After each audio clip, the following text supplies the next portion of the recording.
Spaghetti production. A few years ago, there was a wealthy couple who had two young children, a boy and a girl. The family lived in a large house in Newport Beach, California. After taking care of their kids all week, the mother and father decided that they needed a break. So, they booked a table for dinner at a nice restaurant. That evening, they called a teenage girl they knew and arranged for her to come over and babysit their children while they were out.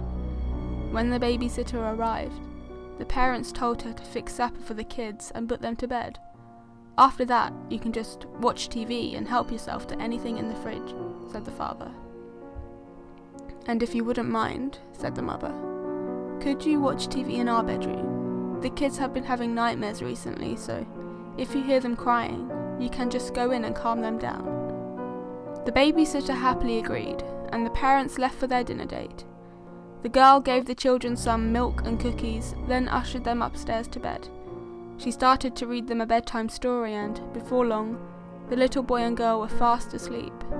After tucking them in, she switched off the lights and went to watch TV. When the babysitter walked into the parents' bedroom and sat down, she noticed that there was a creepy-looking clown statue standing in the corner of the room.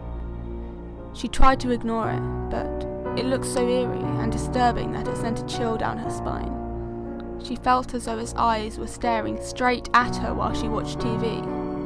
As time passed, the babysitter started to feel more and more uneasy about the clown statue. Whenever she glanced at it, she got the unsettling feeling that it had moved.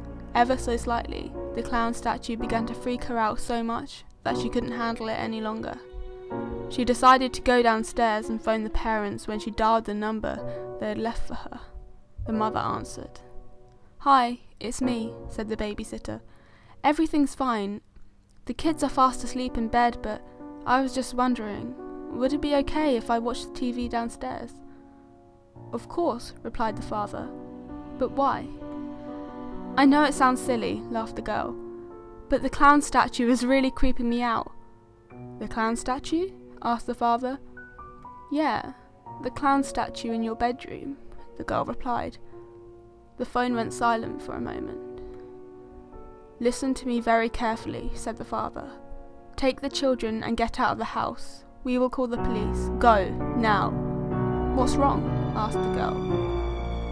The father gulped and replied, "We don't have a clown statue." For a second, the babysitter just stood there, stunned.